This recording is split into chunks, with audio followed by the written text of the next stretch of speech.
Madam Speaker, thank you for according me this opportunity. Madam Speaker, you see, they say when the only tool you have is a hammer, you think the only problem that exists is a nail. Madam Speaker, the problem in this country, and it has been so not in this regime, even in previous regimes since independence, is every problem that confronts the country, we think it requires legislation. Keep on legislating, which is good for us as parliamentarians because it keeps us busy and we do our work. But does legislation really address the issues that we are facing as this country, Madam Speaker? Madam Speaker, if you look at the issues Kenyans are facing today, are major issues of administrative in nature. Madam Speaker, Kenyans are suffering. Healthcare is a problem, and it has been so for many years. And people are going out of the country to seek healthcare, either in India or other countries. But Madam Speaker, what is the elephant in the room in the healthcare service, especially in relation to the existing institutions like NHIF? The elephant in the room is corruption. If that is sorted out, you will see every Kenyan will get quality service in the healthcare by the healthcare providers, Madam Speaker. Madam Speaker, I am not opposed to this bill at all. I'm willing to, but we must bring out and we must share as a house issues that are of concern to us in terms of what we are doing. For example, Madam Speaker, we are now saying that we want to transform the NHIF into a social health insurance. That's a good and noble act, Madam Speaker. But Madam Speaker, until we fight corruption head-on in the health sector, we will not get any value for the public money. Look at NHIF, look at MES, the medical equipment services that was done in the last regime for the counties, Madam Speaker. Those equipment have become obsolete. In fact, some of the counties, if you go today, they will not tell you whether they benefited from those equipment. They were just vendor-driven. And the majority leader can bear me witness here, whether MES, the medical equipment system, has worked. It has not worked completely.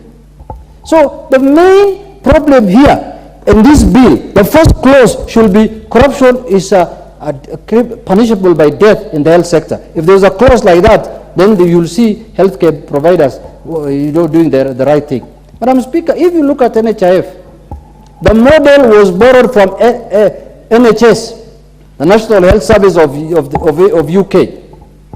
When you go there, they still have teething problems. They still have problems with their system, but corruption is not one of them. The quality of health care that a poor person gets is the same quality a rich man gets in the UK because of NHS. And the NHIF was supposed to be modeled with the NHS. It's supposed to work according to the way NHIF works, NHS works. Madam Speaker, until we bite the bullet and we deal with the cartels and the corruption in the health sector, I don't think, even if we bring 10 or 15 acts of parliament, nothing will change. I can promise you. So, my question is, for example, in the bill now, there are very good things that have been proposed, like the critical illness fund. That is very important. Many Kenyans are suffering. There are people who have cancer. There are people who have diabetic, and they are not getting the right attention from the healthcare providers. That is going to help. But in my view, let us not also condemn the whole institution of NHIF as it is today. It has also done some good work. So let us sieve the chaff from the wheat.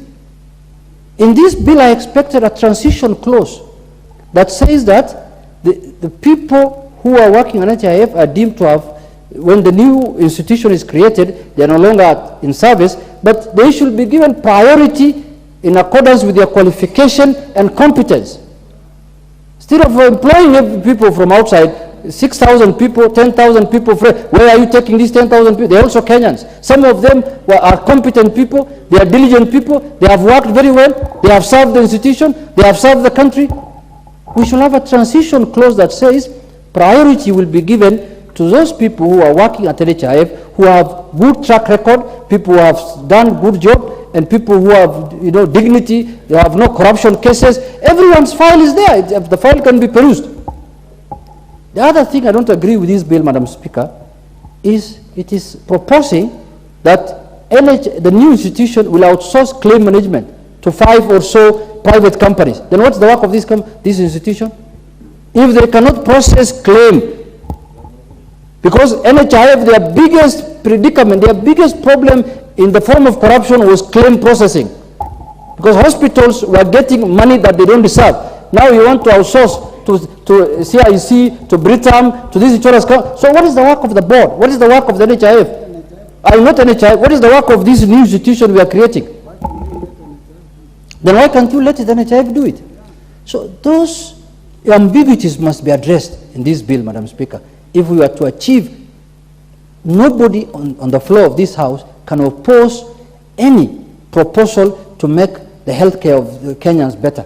All of us have duty, we are bound to support it, Madam Speaker, because you don't know when you will become sick. You might be feeling well today, you might be the next victim. Only God knows how long will you be healthy. So we are duty bound to support any proposal that is ready to make Ichungwa stop sending other members. If you have issues, just stand up and face me. Please, I'm here, but face me. Honorable Junet, you address people through the speaker. On your point of order, Honorable Muge. Thank you, Madam Speaker. Thank you, Madam Speaker. I am listening to the Honorable Junet, and it seems like, Madam Speaker, he has not read the